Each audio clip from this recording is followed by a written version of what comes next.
이 고리선에서 이제 선의 내용을 이제 구체적으로 한번 살펴보면은 실참이죠. 아침 새벽과 밤에 실참을 할 수 있는 그런 기회가 주어지고, 그리고 이제 또 중요한 것이 이제 선회의 어떤 그 수행 모토가 선교 겸수적인 그런 입장이니까 실참과 선악의 이론을 동시에 그 천착하는 그런 입장이 있으니까 그 선강을 겸하게 되었습니다. 주로 이제 선강을 제가 담당을 하고 있습니다만은 좀 어려운 것이 뭐가 있느냐 하면은 5시간 반 정도 세 차례에 걸쳐 가지고 이제 선강을 하게 되는데, 이 짧은 시간 4시간이나 5시간 반 동안에 어떤 뭐 경전이나 혹은 어록이나 이런 어떤 텍스트를 가지고 공부를 하게 되면은 여기 와서 내가 무엇을 하나 띠다, 하나 공부를 마쳤다 하는 그런 어떤 성취감이랄까요? 그런 것이 분명히 있을 것 같은데, 그 짧은 시간 안에 어떤 교과서를 가지고 텍스트를 가지고 할 수 있는 그런 여건이 되지를 못해요. 어쨌든 뭐 강의하는 사람 몫이니까 이것이 고민을 많이 했는데, 일주일 전까지만 해도 사실 고민을 했어요. 이거 어떻게 해야 되나, 뭘로 해야 되나, 이렇게 고민을 많이 했는데 그게 쉽지 않아요. 저 개인적인 욕심 같으면은 선방에 정진하는 뭐 수자 스님들이 됐든 또 어떤 소임을 보고 있는 스님이 됐든 간에 마음 먹고 한 일주일 정도 시간을 내 가지고 선회를 하게 되면은, 예를 들어서 뭐 육조단경을 가지고 한다든지, 아니면 뭐 예를 들어서 능엄경 혹은 능가경, 무슨 어떤 경전을 가지고 한다든지, 다른 어떤 정해진 어떤 한 권의 텍스트를 가지고 충분히 할 수가 있죠. 근데 우리는 사실 선방에 있는 저도 바쁘고, 안 그때는 별로 안 바쁜데 해제하면 막 엄청나게 바쁩니다. 바쁘고, 또 아마 여러분들도 소임상에 있어 가지고 굉장히 바쁠 겁니다, 아마. 저도 그 안거를 갖다가 동안거 하안거를 하고 산철 때 이제 내 딴하는 것도 이제 핑계 대기를 전국을 돌아다니면서 법문하고 강의하고 이렇게 하고 있으니까 그런 걸 핑계 대면서 바쁘다고 이렇게 말을 하기는 합니다. 근데 곰곰이 생각해 보면 사실 그걸 가지고 바쁘다고 핑계 대기에는 좀 어설픈 것이 아닌가 이런 생각 들고, 또 여러분들은 모르겠습니다. 짜여진 일상 속에서 늘 지속적으로 돌아가기 때문에 시간 내기가 어려운 건 분명하겠죠. 그렇지만 사실 출가 수행자로서 과연 우리가 무엇을 위해서 바쁜가, 무엇을 하면서 바쁜가는 한번 뒤돌아볼 필요가 있겠다는 그런 생각이 들죠. 정말 부처님이나 조사들의 어떤 그 행장을 이렇게 살펴보면은 그야말로 시간을 쪼개 가지고 정진하고 또 어떤 교화하고 이런 어떤 모습을 볼 수 있는데, 과연 우리는 이 시대를 살아가는 우리 수행자로서 조사 스님과 부처님 같은 그런 어떤 삶으로서 바꾸고 있는가. 이거 한번 깊이 반성해 봐야 되지 않겠나 그런 생각을 많이 합니다. 그리고 이제 나이가 한 70 되니까 젊었을 때 바빴던 일들이 다 쓰잘데기 없는 걸로 너무 바빴구나 이런 생각을 많이 하게 돼요. 그래서 지금 이제 뭐 나이 70이 돼 가지고 이제 좀 제대로 공부해야 되겠다, 제대로 수행해야 되겠다는 생각이 아주 간절하고 절실합니다. 근데 이미 몸이 말을 안 들어요.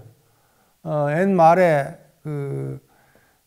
철들자, 철하자, 망령이다 뭐 이런 소리를 많이 들었는데 이것이 나를 두고 하는 말이 아닌가. 아마 여러분들 그렇게 생각을 하시는 분들 계실 겁니다. 아마 나이가 1살, 2살 자꾸 먹을수록 공부에 대한 어떤 마음은 절실해지는데 몸은 이미 서산 쪽으로 해가 기우는 그런 입장이 돼 있고, 조사들은 해가 지면 2다리 뻗고 울었다는데 오늘 내가 무엇을 했는가, 나는 견성성부를 위해서, 요육중생을 위해서 나는 무엇을 했는가 하고 2다리 뻗고 울었다는데, 내 자신을 살펴할 때 서산에 해지면은 저녁 맛있게 먹고 그냥 9시 되면 그냥 이불 깔고 자기 바쁘고 뭐 2다리 뻗고 울기는 고사하고 그러고 있는 것이 아닌가,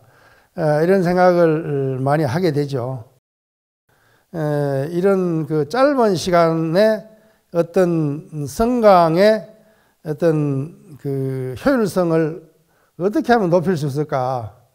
어차피 뭐 책을 한 권 가지고 이렇게 하기는 어려운 그런 입장이어서 이번에 그래도 고민하다가 일주일 전에 이제 결론을 내 가지고 연명연수선사의 만선동기집을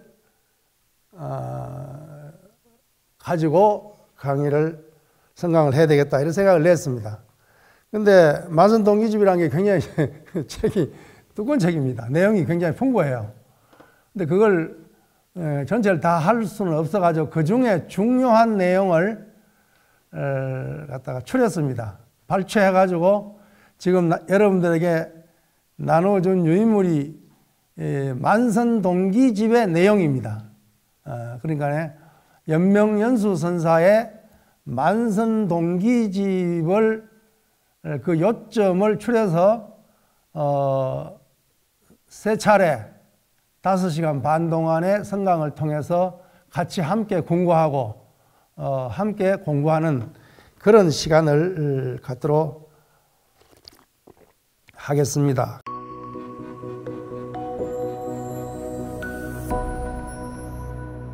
먼저 연명연수선사에 대해서 우리가 조금 알 필요가 있죠. 연명연수선사는 중국의 선종의 그 5가 7종 가운데 가장 나중에 성립된 법안종이라는 종파가 있습니다. 법안문익선사에 의해서 이루어진 법안종의 조사인데, 법안종의 제 3대 조사죠.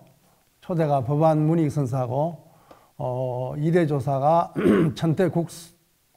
천태국소 존자고, 그 다음에 3번째 조사가 바로 오늘 우리가 공부하는 만선동기집을 저술하신 영명연수 선사입니다.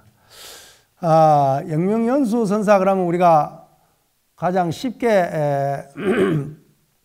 떠올릴 수 있는 게 종경록이죠. 종경록 100권이라고 하는 아주 방대한 저술을 남겼죠. 중국 조사스님 가운데 가장 방대한 저술을 남긴 분을 2분을 꼽으라고 하면 규봉종밀선사하고 영명연수선사입니다. 규봉종밀선사는 선언제전집이란 책을 저술하셨는데 이게 굉장히 방대한 내용입니다. 근데 그게 불행하게도 유실돼 버리고 지금 남아있는 것은 선언제전집 도서라고 하는 책으로 우리가 강원에서 이제 공부를 했죠. 그 도서라고 하는 것이 종밀선사가 편찬한 선언제전집의 서문입니다. 서문. 그 서문이 바로 도서예요. 그러니까 그 도서라는 것이 책 한 권인데 그게 서문이란 말이죠. 그러니까 그 선언제전집이라고 하는 것이 얼마나 방대한 그 저술이었겠냐 말이죠. 그래서 종밀선사 그 당대까지에 있었던 모든 선과 교, 특히 선의 각 종파를 다 아우르는 그러한 어떤 그 방대한 저서가 선언제전집이죠. 그게 서문이 바로 도서입니다. 그걸 갖다 우리 이제 강원에서 사집반에서 이제 그걸 공부하는 거 있는데 그 선언제전집이 굉장히 방대한 저술이고 그 다음으로는 바로 영명연수선사의 종경록입니다. 종경록은 유불도 그러니까 유교, 유가 그 다음에 불교, 도가 사상을 다 회통하고 있습니다. 그리고 교종과 선종의 각 종파를 다 회통하고 있습니다. 그래서 심지어는 선과 교, 또 선과 정토, 심지어는 밀종의 가르침까지도 다 총망라해가지고 저술되어진 책이 그것을 회통적으로 저술된 책이 종경록 100권입니다. 이게 굉장히 방대해가지고 아직 온전하게 우리말로 번역된 책은 물론 이제 뭐 우리말 한글 대장경이라 그래가지고 나와 있는 것도 있고 또 부분으로 또 이렇게 어떤 번역된 부분이 있기는 합니다만 너무나 방대해가지고 아직 완벽한 그 번역서는 나오지 못하죠. 그래서 너무 방대해가지고 조당선사께서 뒷날 명추회요라고 하는 책으로 줄여가지고 그 내용을 중요한 부분만 빼가지고 그 추린 것이 바로 여러분 성철 스님께서 백년문화재단에서 발간한 명추회요란 책이죠. 근데 명추회요만 하더라도 양이 굉장히 많습니다. 그것은 이제 종경록에 나오는 것을 갖다가 이제 요점을 추려가지고 명추회요가 되었고, 어쨌든 이 종경록은 그야말로 유불도와 선과 교, 선과 정토, 어떤 그런 모든 어떤 불교 영역의 어떤 것을 갖다가 다 총망라해서 회통시키고 있는 것이, 물론 그 안에는 뭐 초기 불교 내용도 함께 포함이 되어 있죠. 그것이 바로 이제 종경록이고, 그 다음에 또 중요한 그 영명연수 선사의 저술이 바로 오늘 우리가 공부하려고 하는 만선동기집입니다. 만선동기집도 뭐 굉장히 분량이 많은 표죠. 그리고 주신부, 그리고 대성비지원문, 뭐 책들이 굉장히 많습니다. 많은데 이제 중요한 것이 바로 세 가지 정도 들라면은 종경록, 만선동기집, 그리고 주신부.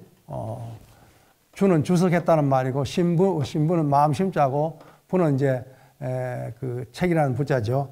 그렇게 해서 주신부가 있고 그 외에도 이제 많이 있는데 어쨌든 이 세 가지 정도를 영명연수선사의 중요한 어떤 저술이다 이렇게 볼 수 있죠. 그런데 오늘 우리는 그 중에서 만선동기집에 대해서 그 중요한 내용을 뽑아가지고 공부를 하려고 합니다.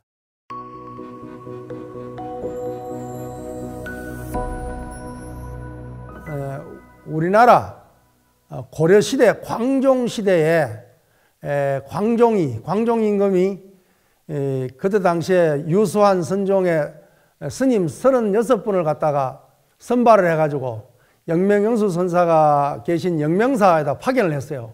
파견을 해가지고 영명연수선사 밑에서 수행을 하고 거기서 인가를 받고 36 스님이 들어와서 고려시대에 그 우리나라에도 법안종 계통의 법맥이 전해지고 있죠. 그 마지막으로 전해졌다고 하는 분이 나홍 해건선사도 이제 지공선사에도 법을 받고 또 평산철임선사에도 법을 받고 그리고 이제 우리 영명영수로부터 내려오는 어떤 그 법안종 계통의 법맥에서도 나홍 해건 스님의 이름을 볼 수가 있죠. 그래서 고려시대에 영명연수 선사의 어떤 법안종 계통의 선법이 우리나라에 굉장히 중요한 어떤 선사상으로서 선맥으로 전해져 왔다는 것을 동시에 이야기할 수 있습니다.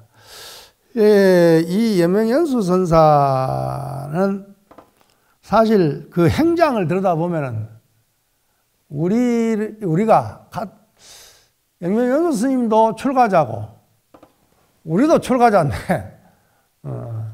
저도 출가자인데 이분의 어떤 행장을 살펴보면은 도저히 우리는 범부로서 도저히 흉내낼 수 없는 따라할 수 없는 그런 어떤 행적을 보이고 있어요. 대강 이렇게 보면은 한번 살펴보면은 영명연수 선사가 이제 참선과 연부를 그 동시에 그러니까 다시 말하면은 법안종의 정통에 조사하면서도 연부를 굉장히 강조했단 말이죠. 중국에서는 영명연수 선사가 이제 연불선이랄까요? 연불과 선을 굉장히 강조했었고, 우리나라에서 이제 그걸 이런 연불과 어떤 선을 동시에 주장하신 분이 하다면 나홍 해건 스님을 꼽아야 되겠죠. 우리가 지금까지도 이제 들을 수 있는 말이잖아요. 노는 입에 연불하세 하는 그 말이 그 어원이 어디서 나오냐면 나홍 해건 스님의 문집에 보면은 노는 입에 연불하세라는 그 말을 적어놨어요. 그것도 한문으로 또 적어놓고 그때 당시에 이두문자로 또 적어놓은 게 있어요. 노난 입에 그래가지고 그 이두문자로 노는 입에 연불하세가 있고 또 한문으로도 노는 입에 연불하세 이제 두 가지를 다 이제 강조하고 있는데 나홍 스님도 굉장히 선사이면서 선 못지않게 연불을 강조하고 있는 것이 굉장히 어떤 두드러지죠. 요즘 우리가 연불 그러면은 연불선이라고 하는 입장에서 이제 얼마 전에 돌아가신 청화 큰 스님, 청화 선사에서 이제 그 예를 볼 수가 있죠. 그런데 사실 우리의 어떤 정문의 수행 전통에서 보면은 화두선 중심이죠. 가나선 중심으로 화두를 들고 수행을 하는 그런 전통이 주류를 이루다 보니까 가나선 이외의 수행법은 좀 어떤 반개의 수행법으로 주류의 수행법이 되지 못하고 어떤 반개적인 그런 수행을 하다 보니까 연불하는 것이 굉장히 좀 폄하되는 그런 경향이 있죠. 그렇다 하더라도 일반 제가불자들에게는 연불이라고 하는 것이 이제 하나의 수행으로 정착되었다기보다는 어떻게 보면은 그 기도란 이름으로 관세음보살을 부르고 지장보살을 부르고 주로 이제 그렇게 기도란 이름으로 많이 하죠. 그런데 이제 그 영명영수 선사나 혹은 명나라 때 감산덕청선사나 우익지옥선사나 그 다음에 이 근대 와가지고 허운선사나 우리나라의 나홍선사 혹은 뭐 서산대사 이런 분을 보더라도 이제 거기서는 연불이 남아미타불 혹은 아미타불, 남아미타불 그러면은 육자 연불이 되고 아미타불 그러면 사자 연불이 되죠. 육자 내지 사자 연불로서 아미타불을 부르는 것으로서 그 연불 수행을 해왔던 것입니다. 강조했던 것인데 제가자들이 아미타불을 부르면서 어떤 수행적인 측면에서 연불을 한다기보다는 어떤 관세음보살이나 지장보살, 관세음보살을 부르면서 소원성취를 기원을 하고 지장보살을 부르면서 영가천도를 소원하는 그런 의미로서 기도적인 입장에서 이제 연불을 사실 하고 있죠. 근데 그것도 요즘에는 이제 시대가 많이 바뀌어가지고 우리가 젊었을 때만 하더라도 그 보살님들이 연불을 많이 했어요.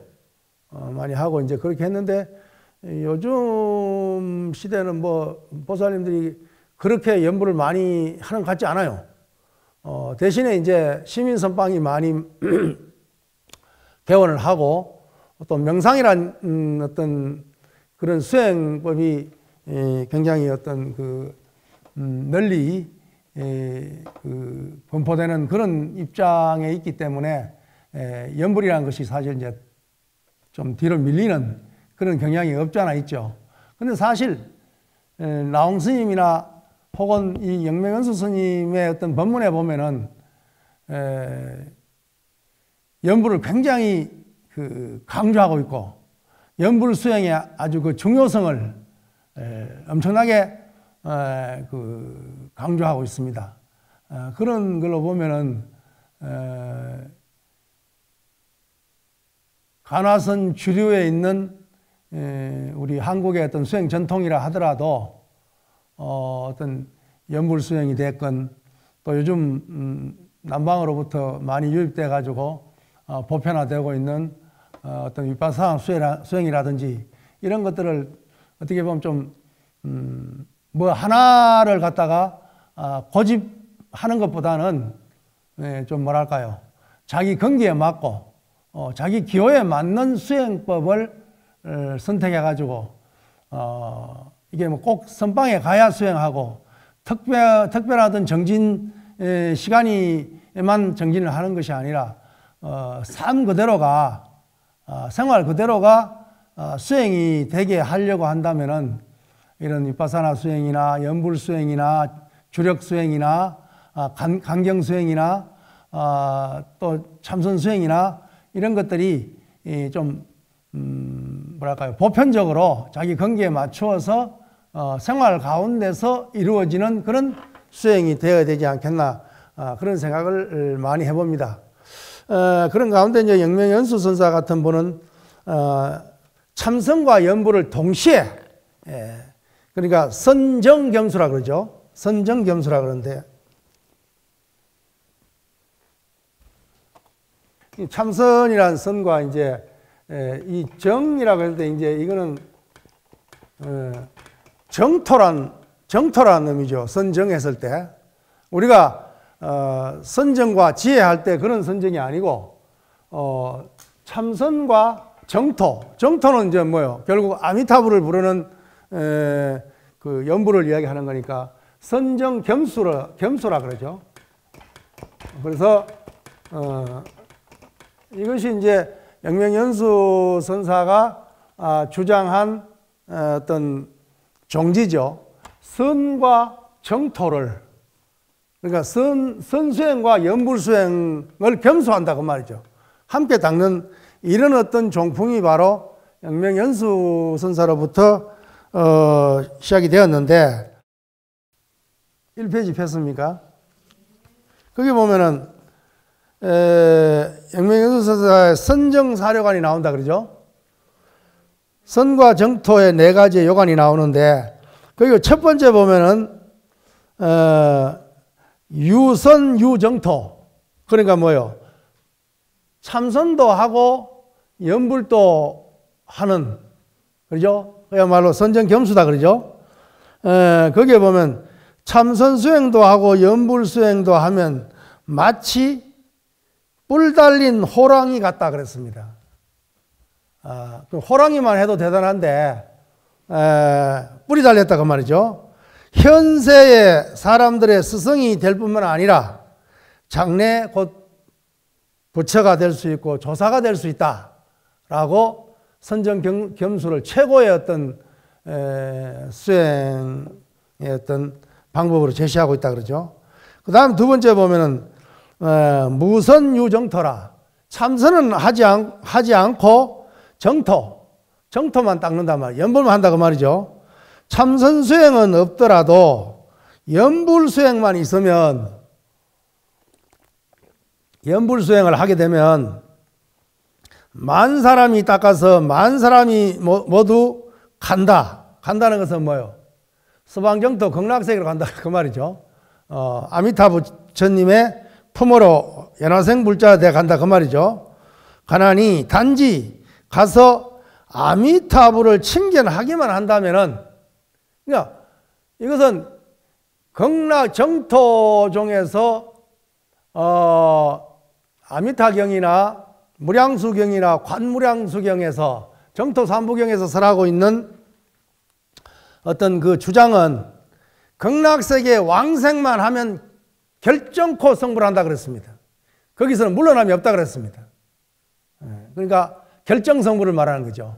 극락세계가 상중하로 해서 이제 또 상중하가 상중하로 나누니까 구품 극락이다 그러죠. 상품 상생으로부터 하품 하생에 이르는 구품 극락이 있는데, 설사 상품 상생에 수생하지 못하더라도 턱걸이 해가지고 하품 하생에만 수생하더라도 다시 퇴보는 없다 그래요. 점차적으로 나아가서 결국 상품 상생에 이르러서 성불한다라고 그렇게 되어 있죠. 그래서 여기 보면은 뭐예요? 연불수행만 하더라도 만 사람이 닦아서 만 사람이 모두 왕생하나니 단지 가서 아미타불만 뵙기만 하면, 칭견하게 되면 어찌 깨닫지 못할까? 견성오도하지 못할까? 근심걱정할 필요가 있겠느냐? 이렇게 연불을 굉장히 뭐랄까요? 강조하고 있다 그러죠. 오히려 참선보다 연불을 강조하고 있는데, 어쨌든 첫 번째는 참선과 연불을 동시에 닦아라고 이야기하고 있는 것입니다. 세 번째는 참선 수행만 있고 연불 수행이 없으면은, 참선만 하고 연불이 없으면 그 말이죠. 요즘 우리 선방에는 우리들 두고 하는 말 같아요. 없으면은 10사람 중 9사람은 길에서 헤매게 되니, 여기서는 좀 과격하다 그러죠. 차 빠진다. 또랑에 그냥 빠진다 그 말이죠. 이제 헤매게 되나니 저승사자가 눈앞에 나타나게 되면은 눈 깜짝할 사이에 그만 휩쓸려 가버린다. 그러니까 참선을 하되 제대로 못하고 오람스님처럼 이렇게 어설프게 하다가는 임종시에 이르러서 그냥 졸지에 화두고 뭐고 다 도망가 버리고 그냥 또랑에 빠져버린다. 미혹해버린다. 10사람 중 9사람이니까 뭐요? 한 사람만 나가놓고 9사람 정도는 다 헤매게 된다. 이렇게 과격하게 이야기하고 있습니다. 네 번째는 뭐요? 참선도 없고 연불 수행도 없다 그러죠. 요즘 대부분 사람들이 이렇다 그죠. 없으면 쇠 침대 위에, 쇠로 된 침상 위에 구리 기둥을 껴안는 격이니, 쇠 침대에다가 구리 기둥을 껴안다는 말은 이건 뭐야? 철상지옥을 이야기하고 있다 그러죠. 지옥을 형상화하고 있는 겁니다. 억만급이 지나고 천만생을 거치도록 믿고 의지할 사람 몸 하나 얻지 못한다. 이렇게 아주 단호하게 이야기를 하고 있습니다. 제일 유력한 것은 선수행과 연불을 동시에 하는 걸 강조하고, 연불과 참선 하나 중에 택하려 하면은 연불을 택하라고 얘기하고 있고, 근데 이제 우리 선방에서 그 선종의 조사들은 또 이렇게 말하지 않죠. 참선이 제일이라고 이야기하고 있죠. 그리고 우리 선방 분위기도 그렇습니다. 선방 분위기에 이제 참선이 제일이라고 이야기합니다. 그리고 이제 더군다나 우리나라에서는 참선을 경절문이라고 그러잖아요. 경절문. 경절이라는 것은 질러간다. 질러간다 그 말이에요. 지름길이다 이 말입니다. 화두를 들고 바로 화두를 타파하게 되면은 바로 견성오도로 나아갈 수 있다 이렇게 이야기를 하고 있죠. 그런데 영명연수선사는 참선 수행이 없더라도 연불 수행만 하게 되면은 왕생하게 된다. 근데 이제 사실 이 왕생하는 것도 욕조 스님도 해능 스님도 당경에 이제 그 이야기를 하고 있잖아요. 제일 중요한 것이 이제 그 정토종에서도 이야기하지만은 사실 이 영명연수선사도 정경록이나 이 만선동기집에서 세 가지 조건을 이야기하고 있어요. 신과 원과 행. 이건 정토종에서 강조하는 겁니다. 이 세 가지가 구비돼야 된다. 그래야 왕생한다 그랬죠. 근데 이건 정토종에서 뿐만 아니라 영명연수선사가 정경록이나 만선동기집에서 똑같은 말을 하고 있어요. 믿어야 된다는 거죠. 연불수행을 통해서 극락세계에 왕생한다는 확고한 믿음. 믿어야 된다는 거죠. 그리고 믿는 것뿐만 아니라 극락세계가 있다. 극락세계가 있다. 요즘 사람들은 사실 요즘 종교하는 사람들은 불교하는 사람들이 우리가 어릴 때만 하더라도 노보살님들이 죽어서 극락 가기 위해서 불교 믿는다 하는 사람들이 많았어요. 실제로. 그리고 우리가 젊었을 때는 교회 나간 사람들도 천당 가기 위해서 천당 가서 구원받기 위해서 기독교 믿는다고 하는 사람들이 많았어요. 근데 요즘은 절에 다니는 사람들이나 혹은 뭐 스님들까지를 포함해서 극락세계 왕상하기 위해서 불교한다는 사람 마음이 정토고 자성미타인데 이 마음만 밝히면 이 자리가 바로 정토다 이렇게 이제 말하고 있는 어떤 육조 스님의 당경의 법문도 이제 많은 영향을 주고 있겠지만 어쨌든 불교 믿는 사람이 극락 가기 위해서 죽어서 극락 가기 위해서 불교를 믿는다 혹은 교회 다니는 사람들이 죽어서 천당 가기 위해서 교회 다닌다는 사람들의 숫자가 확연히 줄어든 이유는 왜 그럴까요? 왜 그럴까요? 여러분 생각할 때 왜 그렇다고 생각합니까? 그것은 뭐 더 생각해 볼 필요가 없어요. 왜냐? 지금 너무 우리가 여기 잘 살고 있기 때문에 너무나 이 세상이 편안하고 재미있고 여기가 잘 살고 있기 때문에 천당보다 여기가 더 좋은 거예요. 그냥 극락보다 여기가 더 좋다고 생각하는 거예요. 실제로 우리 당대에 우리 한 세대에 얼마나 농경시대로부터 시작해서 산업시대에서 그 전자시대로 넘어가고 지금 4차 산업혁명 시대로 4단계를 뛰어넘는 이런 걸 다 겪고 있는 것은 우리 이 시대에 태어난 인류 역사 이래 아마 우리들이 밖에 없을 거예요. 엄청난 어떤 뭐랄까요 문화적인 충격, 문화적인 격변, 문화적인 발전 이 속에서 우리가 그걸 용하게 다 수용하고 있는 거 보면은 한편으로는 굉장히 복 있는 사람으로 생각이 되고 한편으로 생각하면 뭐요? 정신적인 어떤 그런 입장에서 봤을 정신문화적인 입장에 봤을 때는 굉장히 한편으로는 불행한 세대라고도 말할 수 있어요. 농경시대만 하더라도 우리가 이렇게 84,000 번뇌 그러지만 84,000번뇌 그렇게 많지 않았어요. 요즘 오히려 경제가 발전되고 경제가 발달하고 또 지금 삶이 굉장히 편해졌지만은, 물질적으로 풍족해졌지만은 인간의 어떤 정신적인 면은 굉장히 더 피폐해지고 더 어떤 질병이 많이 생기고, 과연 옛날 시대보다 지금이 더 행복한가라는 것은 그건 사람마다 다를 수 있겠지만 어쨌든 그런 측면에서는 우리가 굉장히 좀 불행하다고도 말할 수 있겠죠. 어쨌든 그런 입장에서 보면은 과연 부처님이나 역대 조사가 말한 그 수행의 의미, 또 여기서 말하고 있는 영명연수선사가 말하고 있는 이런 어떤 가르침들이 오늘날 우리들에게는 어떻게 수용이 돼야 되겠는가 하는 것을 한번 깊이 생각할 필요가 있겠죠. 그래서 극락세계가 있다는 것을 믿고 내가 연불수행을 하면 극락세계에 결정코 갈 수 있다라는 걸 믿어야 된다는 거예요. 그 믿음의 바탕 위에 원을 세워야 된다는 거예요.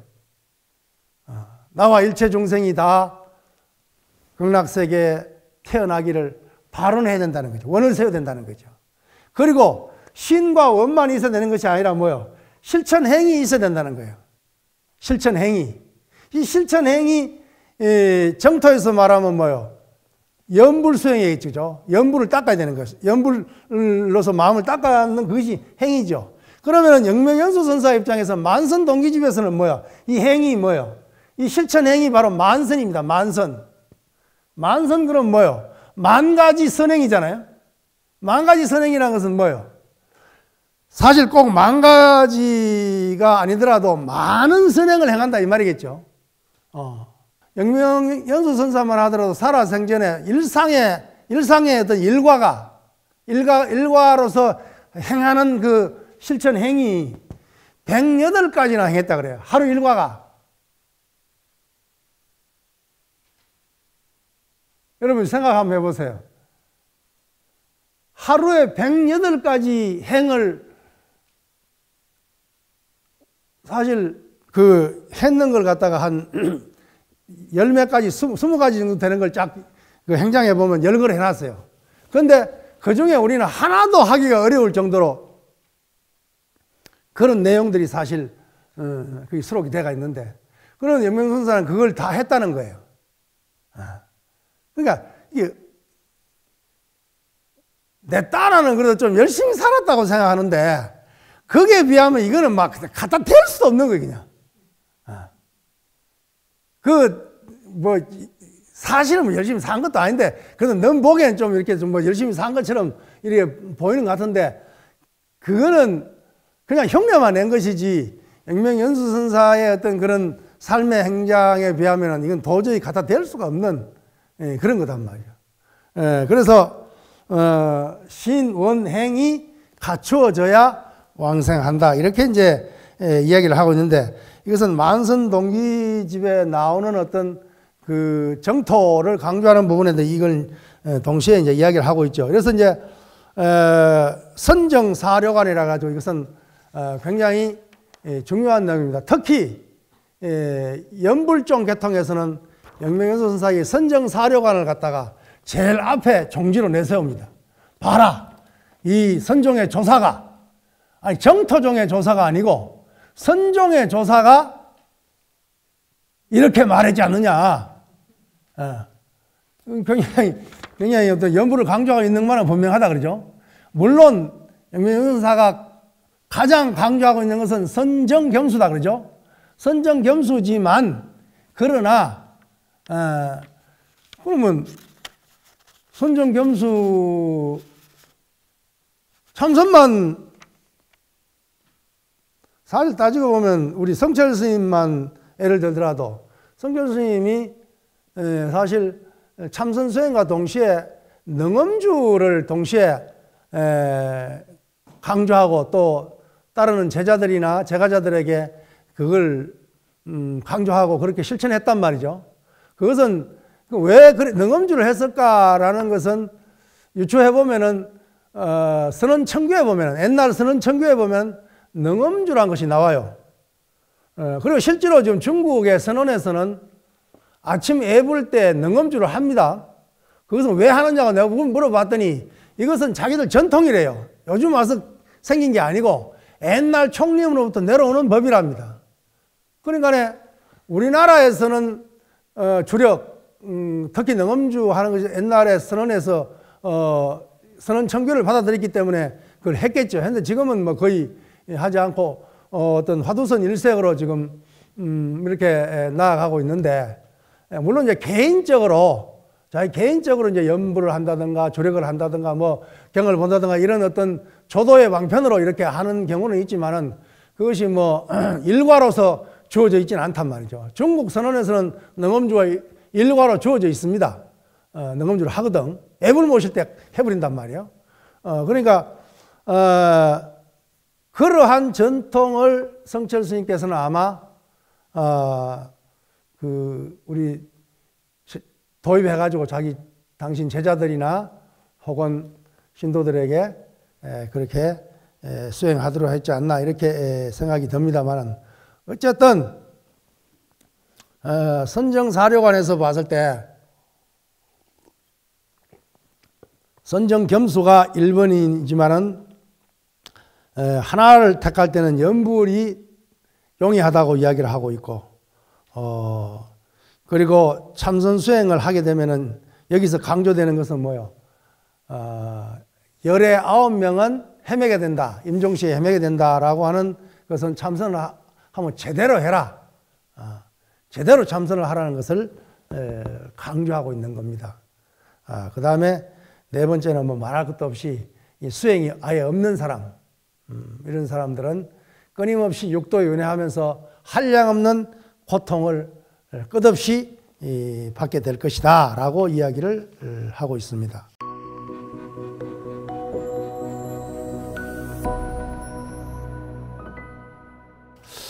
자, 그러면 다시 이쪽으로 가서 영명연수 선사의 행장을 보면은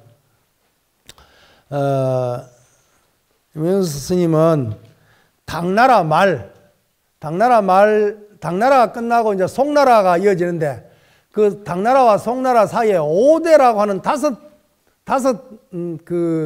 어떤 왕조가 난립하는 오대란 것이 있는데, 그 오대를 당말 5대 시대를 살다 가신 분이죠. 그러니까 904년부터 975년 사이를 살다 가신 분이고, 법안종의 조사이면서 연종은 정토종을 말합니다. 연종의 6대 조사로 어떤 존숭받는 그런 분이죠. 영명사에 오래 계시기 때문에 호는 영명이고 연수는 법명이고 호는 포일자다.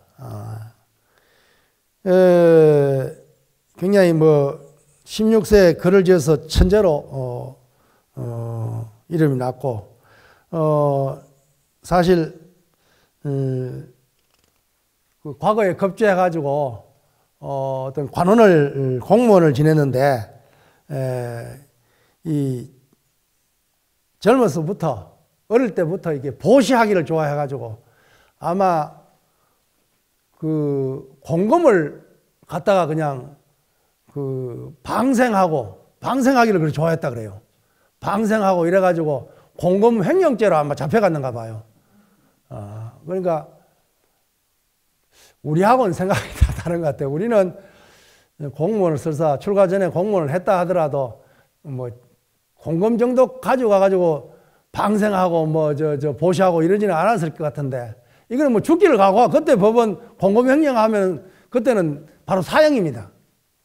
국법에 사형이 되어 있는데도 그걸 뭐에 알면서도 그렇게 했다는 것은 뭐예요? 아예 막 그냥 생사를 초탈한 그런 입장에서 아마 그렇게 했나. 근데 그게 이제 잡혀가지고 사형 직전에 근데 이제 워낙 평소에 신실하게 살았기 때문에 이분이 이런 사건이 그때 당시에 그 왕에까지 알려져가지고 왕이 주에서 또 이제 상서를 하기를, 너무 사람이 공금은 횡령했지만 너무 자기 개인이 착복한 것도 아니고 방생을 하고 다른 사람을 위해서 보시했으니까 정상을 참작해 줘야 된다 이런 말이 있고, 그것이 임금의 귀에까지 들어가니까 임금이 이렇게 명을 해놨어요. 사형하기 직전에 칼을 들고 내리치기 전에 평상시에 얼굴이 변하거들랑 칼로 내리쳐버려라.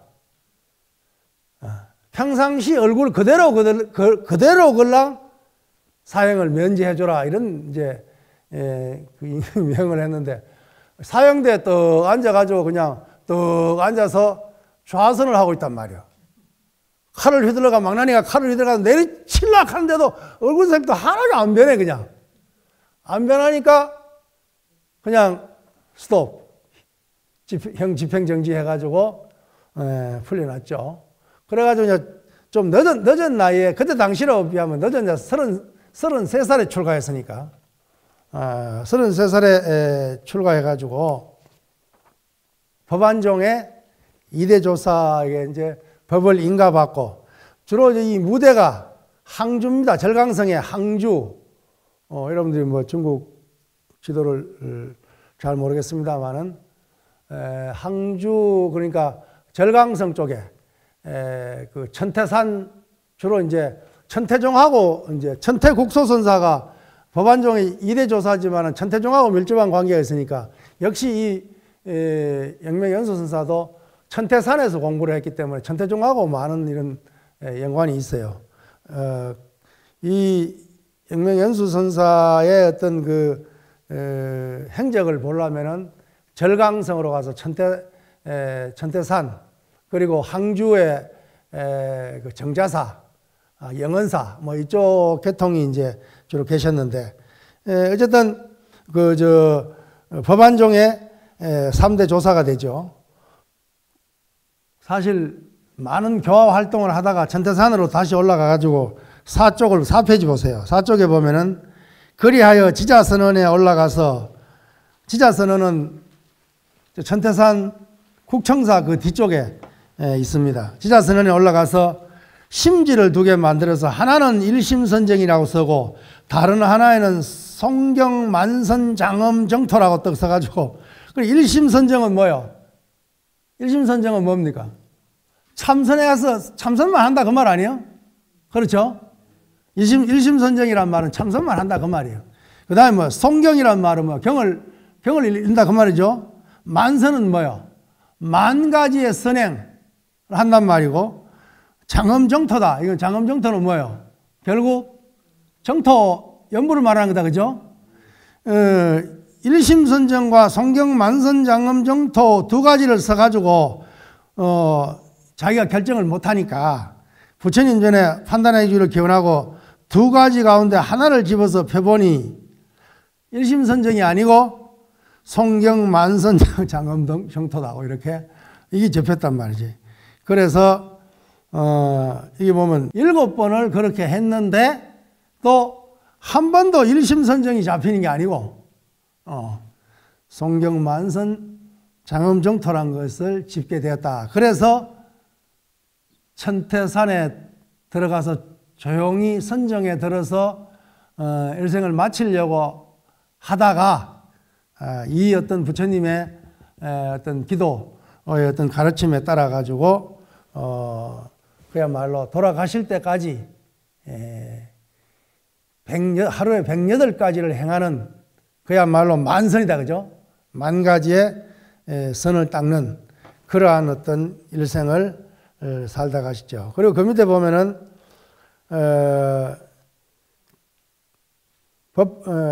하루에 연명연수사 하루에 아미타불을 10만 독을 했다는 거예요. 10만 독. 하루에 아미타불을, 남아미타불을 10만 번을 불렀다는 거예요. 그 나도 이제 내가 연명연수사를 많이 좋아하기 때문에 선방에 있지만은 그래도 산철에 내가 시험을 한번 해봐서 나도 10만 독 한번 해볼게라고. 그런데 10만 독을 하려면은 내가 해본 경험에 의하면 24시간 잠을 안 자고 해야 돼, 그냥. 속도는 남아미타불 이런 식으로 해가지고 이런 속도로 아무리 빨리 해도 20시간을 해야 돼. 만 번 부르는데 사실은 3시간이 걸린단 말이요. 3시간이 걸립니다. 내가 다 해봤어. 이게 10만 독 했다니 이게 과연 가능한가 싶어가지고 이게 10만 독 했다는 것이 이게 과연 어떻게 가능할까라고 우리처럼 이렇게 하는 게 아니고 그냥 아예 그냥 연불산매에 들어가 버렸단 말인가, 이런 도저히 알 수가 없어요. 그리고 또 그 밑에 보면 뭐요? 법화경을 하루에 한 번 독송했다는 거예요. 또 거의 한문으로 된 법화경이라 하더라도 하루에 법화경을 다 독송하려면 시간이 얼마나 걸리겠어요? 몇 시간 걸릴 거 아니에요? 그렇죠? 건강경을 독송하더라도 아무리 빨리 하더라도 한 40분, 뭐 1시간 정도 걸리는데 법화경은 양이 훨씬 더 많잖아요. 법화경 독송했죠. 그리고 방생했죠. 그리고 대중을 위해서 상당 법문하죠. 그리고 저녁 때부터 산에, 그 뒤산에 올라가가지고 지금도 가면 그 정자사 산이 있어요. 그 항주에 그 서호라는 호수가 있고 정자사 호수가에 있고 그 뒤에 남병산이라고 산이 있단 말이요. 산 뒤에 올라가 방생을 했다는 거예요. 새이자 새를 사다가 방생을 했다는 거예요. 그리고 뭐 항진 너무 많아. 그리고 뭐 참회도 하고 뭐 신도들하고 무슨 온갖 작법을 다 하고 뭐 이런 사람이 다 있는지 몰라 이게 그냥.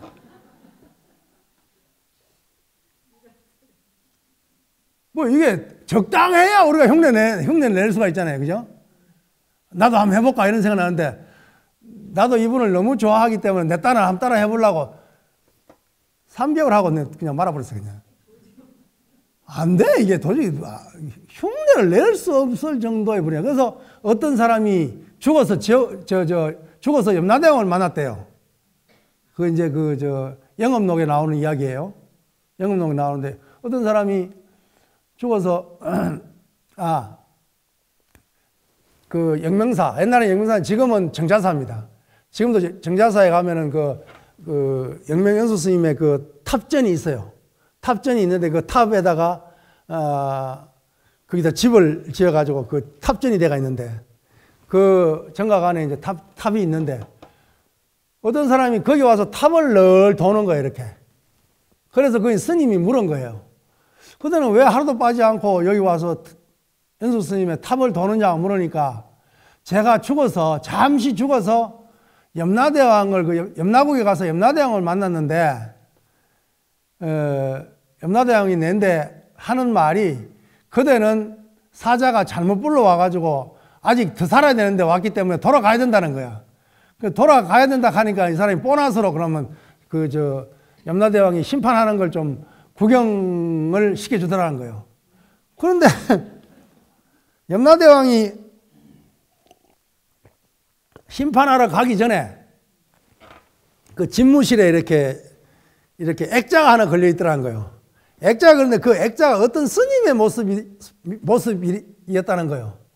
근데 거기다가 이렇게 절을 3번 하고 심판하러 가더라는 거예요. 그래서 이상하다. 염라대왕이나 되는 분이 웬 스님에게 절을 하고 가느냐고 물었대요. 물으니까 저분이 누구길래 대왕께서는 저렇게 예배를 하고 심판하러 가십니까? 하니까 이분은 중국의 그 당말 5대를 살다 간 스님인데 그 이름은 영명연수선사이시다.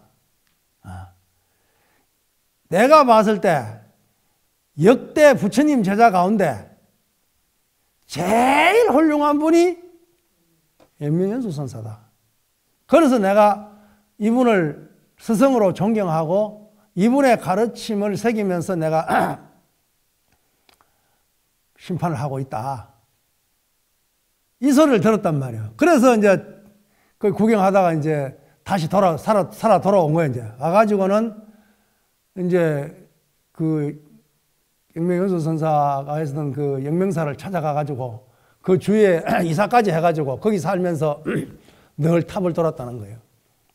그런 이야기가 영업록에 이제 기재되어 있는데 이것은 아마 영명연수 선사 그만큼 염라대왕이 예배할 정도로 스승으로 삼을 정도로 그러니까 염라국에서 가장 훌륭한 스님은 누구라고? 영명연수 선사란 말이에요. 우리는 뭐 입장이 또 다르잖아요. 뭐 육조 스님이라 할 수도 있고 다른 달마 스님이라 할 수도 있고 또 다른 자기가 좋아하는 스님을 이야기할 수 있겠지만은 이제 그런 입장에 있는 분인데 그래서 당시에 사람들은 영명연수선사를 아미타 부처님의 화신이라고 그렇게 믿었다는 거예요. 그렇게 믿을 정도로. 그래서 이제 관세음보살 어느 날 산매에 들어서 관세음보살을 칭견했는데 관세음보살께서 그 입에다가 감로수를 갖다가 이렇게 넣어줬는데 그 이후로부터는 관음 변제가 생겨 말을 갖다가 달통하게 되고 법문을 엄청나게 잘하게 되고 그리고 그 뭐랄까요, 영명연수 스님이 하는 말은 사람들이 다 100% 믿었다는 거예요. 그리고 많은 이제 계를 보살계를 설하고 방생하고 뭐 여기 보면은 오쪽에 보면은 뭐라 그래 나왔어요. 특히 매일 108가지의 일과 조목을 정하여 지키고 있었는데 그 중에서 연불만 하더라도 10만 번, 10만 독을 하고 그러고 법화경을 생전에 1만 3천 번을 외웠고 뭐 하루에 몇 번 외웠다는 거지 그냥. 법화경을 덜해서 암송하면 양떼가 감흥하여 엎드려 들었다가 할 정도로 그리고 국청사, 이건 천태종절이죠. 국청사에서 참회법을 닦고 있을 때는 밤중에 절을 돌아보다가 보현보살 상의 앞에서 공양한 연꽃이 호련히 자기 손에 있는 것을 보고 이때부터 일생 동안 꽃을 뿌리는 공양을 했다. 공양을 했다. 뭐 안 한 게 없어요 그냥.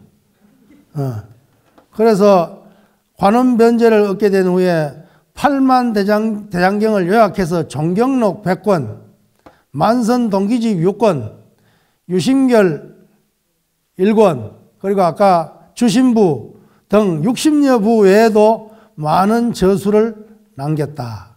종경록을 3권으로 요약한 것이 명추해오다. 그리고 가면은 6쪽에 보면은 한 스님이 와서 묻기를 무엇이 영명의 종지입니까? 라고 물으니까 서호, 바로 그 영명사, 지금은 이제 정자사라 그러는데 그 바로 앞이 서호입니다. 서호.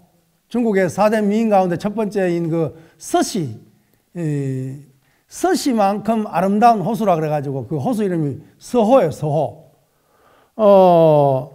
이 서호 바로 옆에 이제 영명사가 있으니까 서호의 물이 맑으니 해가 뜨면 빛이 나고 바람이 불면 물결이 인다. 이렇게 대답했단 말이야. 서호의 물이 맑다는 것은 뭐예요? 일심이 청정하다 그 말이겠죠. 우리가 억지로 갖다 붙여서 새긴다면은 해가 뜨면 빛이 난다는 것은 본래 어떤 광명을 드러내고 있는 것이고 바람이 불면 물결이 인다는 것은 뭐예요? 그것은 본래 그 자리는 불변하지만 그러나 인연 따라 끊임없이 거기에 응한다라고 하는 지혜와 자비를 동시에 드러내고 있는 그런 것이 영명의 종지다라고 이렇게 설명하고 있죠. 어떤 스님이 묻기를 제가 오랫동안 영명도량에 있었으나 어찌하여 영명의 가풍을 알지 못합니까? 영명의 가풍이 뭐냐? 영명이 가리키는 수행 가풍이 뭐냐? 물으니까 알지 못합니까? 라고 물으니까 알지 못하는 것을 알아라. 달마 스님으로부터 내려오는 전통이다. 그죠? 불식. 모른다. 오직 모를 뿐. 이것이 이제 오늘날 우리 송산 스님 때 와가지고 오직 모를 뿐이라고 그렇게 말하는 그 종지다. 그죠? 알지 못하는 것을 알아라. 알지 못하는 것을 어떻게 알 수 있습니까? 그래서 스산 스님은 선교록에 보면은 교는 우리가 이제 선교 했을 때 교는 말 있는 데서 말 없는 데로 나아가는 것이다. 이렇게 정의를 하고 있어요. 그럼 선이란 뭐냐? 말 없는 곳에서 말 없는 데 이르는 것이다 라고 그렇게 선과 교를 정의하고 있어요. 그래서 여기 보면은 알지 못하는 곳, 알지 못하는 곳을 알아라. 말 없는 곳에서 말 없는 곳으로 나아가는 것이다. 그 말이죠. 알지 못하는 것을 어떻게 알 수 있습니까? 소의 뱃속에서 코끼리 새끼가 태어나고 푸른 바다에 먼지가 일어난다. 이제 환경으로 말하면 사사무예법계를 이야기하고 있다 그러죠. 계보 7년에 주지, 여기서 주지라는 것은 방장을 이야기하는 겁니다. 방장을 그만두고 화정봉은 천태산에서 가장 높은 봉우리가 화정봉입니다. 그 화정봉 밑에 화정사라는 절이 지금도 있습니다.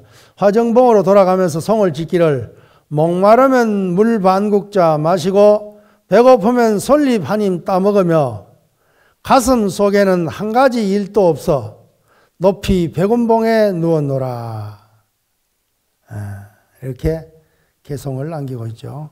우연히 화엄경을 읽다가 만일 보살이 큰 원력을 내지 않으면 그것은 보살의 마장이다 라는 구절에서 이르러서 크게 감동을 받고 대승비지 원문을 지어서 미혹한 중생들을 대신해서 날마다 한 번씩 발언을 했다.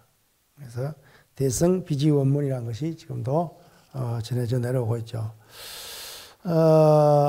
대강 이렇게 행장을 살펴봤습니다.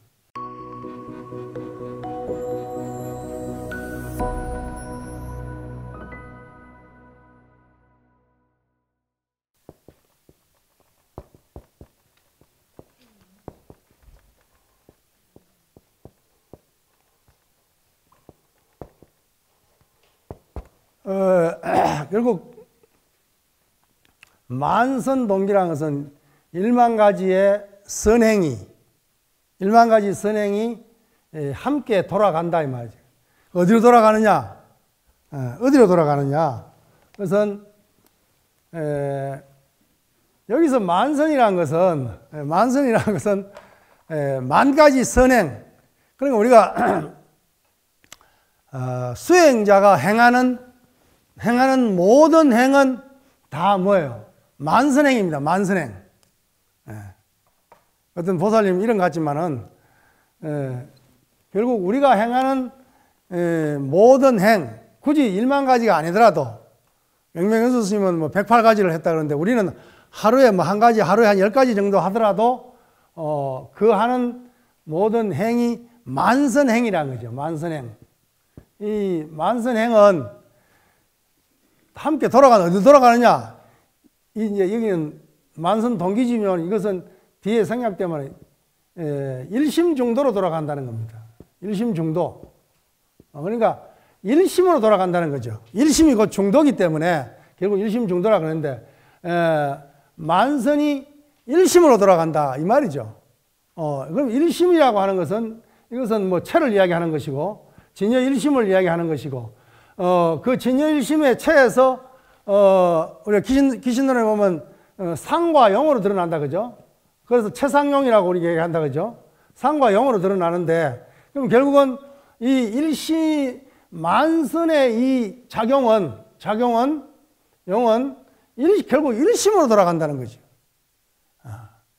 그러면 바꿔서 말하면 일심은 뭐요?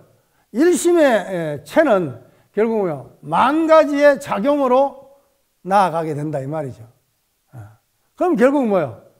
이 체와 영이 결국 영은 체로 돌아가고 영이 체로 돌아가는 게 이게 우리가 하는 만선이고 수행이라 그 말이죠. 그렇죠. 그러면은 이 수행을 통해서 결국 깨우치는 것은 일심의 도리를 일심중도의 법을 깨닫는다는 거죠. 일심중도의 법을 깨닫는데 그럼 결국 일심중도를 깨닫는다고 한다면 일심중도라고 하는 것은 텅 비어서 공을 지키고 있는 것이 아니고 그것이 중도이기 때문에 결국 만선으로 드러난다는 거죠. 작용한다는 거죠. 그럼 결국 만선 동기란 말은 결국 뭐예요? 결국 중도 일심 중도를 드러내는 그것이 곧 만선 동기집에서 말하고 있는 핵심 가르침이다 라는 것을 알 수 있는 겁니다. 그러면 여기서 연수 스님께서 말씀하신 만선이라는 것은 만선을 어떻게 정의를 하고 있느냐 하면은 이렇게 정의를 하고 있습니다. 세간 출세간의 모든 선행, 세간이나 출세간, 출가자나 재가자나 모두가 행하는 그 모든 선행이 곧 만선이다 이렇게 말하는 겁니다. 그럼 그 선행이라는 게 뭐냐? 연수 스님은 선행을 자리이타행을 선행이다 이렇게 말합니다. 선과 악이라고 하는 상대적인 의미의 선행이 아니고 선과 악을 뛰어넘은 중도로서 자리이타행이 선행이다라고 규정을 하는 겁니다. 그럼 동기란 뭐냐? 동기라고 하는 것은 귀원무이다 이렇게 말하는 거예요. 이 귀자를 쓰고 원, 무, 이. 그러니까 여기서 무이라고 하는 것은 결국 불이법을 이야기하는 겁니다. 불이법. 불이중도법을 이야기하는 겁니다. 그러니까 불이중도라는 것은 진리의 원래 모습이니까 돌아간다. 어디로? 본래의 무이법으로. 무이법이라는 것은 불이법문, 불이중도로 돌아가는 것이 동기다. 이렇게 표현을 하고 있습니다. 그러면은 결국 뭐예요? 결국 만선동기라고 했을 때 결국 만 가지의 선행을 통해서 일심으로 돌아간다. 그럼 결국 뭐야? 이걸 수행적인 측면에서 이야기하게 되면은 내가 오늘 행하고 있는 이 모든 행위 결국 일심으로 돌아가는 거니까 일심을 깨우치기 위한 수행이어야 된다는 것이죠. 그렇죠? 어떤 행을 하든 간에 이것이 무슨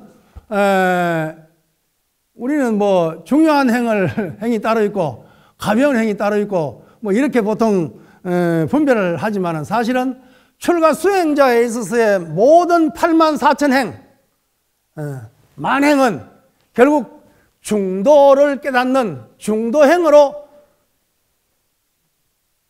귀납돼야 된다. 중도 실천행으로 행해져야 된다. 이렇게 연수 스님은 말하고 있는 거예요. 그러면서 이 만선동기 그 자체가 수행으로 말한다면은 그것을 10가지로 나타낼 수 있다라고 말을 하면서 그것을 원수 10이라 그럽니다. 원수 12. 그러니까 두려시 닦는다. 뭘 닦느냐? 원만하게 닦는다. 뭘 닦느냐?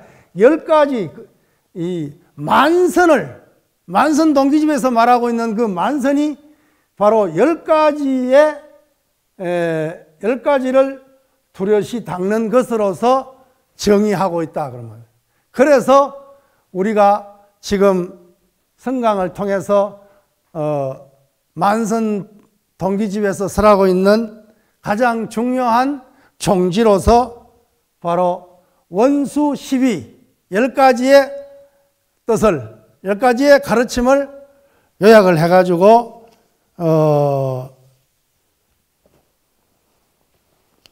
여러분들에게 나눠줬는데, 뭐라고 되어 있습니까? 첫째, 이사무에, 둘째, 권실상행, 셋째, 이재병진, 넷째, 성상용회, 다섯 번째, 채용자재, 여섯 번째, 공유상성, 일곱 번째, 정조겸수, 여덟 번째, 동의일체, 그리고 아홉 번째, 수성불이, 열 번째, 인과무차. 이것이 바로 만선동기주의가 말할 수 있는 원수 10입니다. 만선으로서, 만선의 수행으로서 원수 10일을 드러내고 있는 것이 만선동기집의 가장 중요한 내용이고, 그리고 이것을 갖다가 이 방대한 만선동기집에 쓰여져 있는 원수 12의 어떤 이 법문을, 이 종지를 마지막에 중도성으로, 마지막 끝에 가 결론으로서 중도성으로 드러낸 것이 만선동기 중도성입니다. 결국 뭐예요? 본체로 말미암아 작용을 일으키는 것이 만선이고 작용을 거두어 본체로 돌아가는 것이 동기다 라고 연수선사는 정의를 하고 있는 겁니다. 결국 이걸 정토신앙에서 이제 이 영맹연수선은 자기 저술 어디에도 항상 정토를 동시에 이야기하고 있어요. 그걸 비유해가지고 이걸 갖다가 만선동기를 정토에 비유해가지고 몸은 사바세계에 있으나 마음은 안양에 있다라고 표현합니다. 그러니까 몸은 작용이고 뭐요? 마음은 본체로 동기라고 보는 거예요. 몸은 만선을 행하고 있고 마음은 마음자리 그건 그대로 동기, 일심 중도를 그대로 일심 중도를 말하는 거니까. 그래서 뭐요? 몸은 사바에 작용하고 있지만 몸은 사바에 있지만 마음은 안양에 깃든다. 저 영천에 가면 은혜사가 있고 은혜사 올라가면 기계암이라고 있어요. 들어봤죠? 그 기자가 깃들 기자, 의지할 기자입니다. 그래서 그 기계암이란 절 이름을 갖다가 기란 말을 갖다가 같은 글자를 두 개로 연대해서 절 이름을 한 것은 중국에는 휴휴암이 있고 우리나라는 기계암이 있어요. 휴휴암, 우리나라는 기계암인데 기가 뭐예요? 기를 설명할 때 몸은 사바에 의지하고 마음은 극락세계에 의지한다라고 그렇게 기기를 설명합니다. 그래서 이 말이 어디서 나왔냐 하면 바로 영맹연수선사의 만선동기집에 나오는 만선동기를 정토적인 입장에서 이야기를 하면은 몸은 사바에 작용한다 그러죠. 그러니까 몸은 사바에 있으나 마음은 안양에 깃든다. 안양이라는 것이, 안양국이라는 것이 경락국토니까 안양에 깃든다 이렇게 말하죠. 그래서 결국 중선, 모든 선이 돌아가는 곳은 모두 실상의 일심중도로 돌아간다라고 하는 것이 만선동기집에서 말하고 있는 연수선사의 어떤 핵심 법문이다. 이렇게 말을 할 수가 있습니다. 그러면은 이제 오늘 첫째 시간에 이제 원수 12에 들어가기 전에 어떤 거기에 연관되는 내용을 함께 살펴봤습니다. 그 내용이 사실 심원하고 굉장히 양이 많은데 그걸 다 이렇게 할 수는 없으니까 중요한 핵심 부분만 뽑아가지고 내일부터 원수 12에 대해서 또 마지막에는 중도송에 대해서 살펴보도록 하겠습니다. 뭐 질문 있습니까?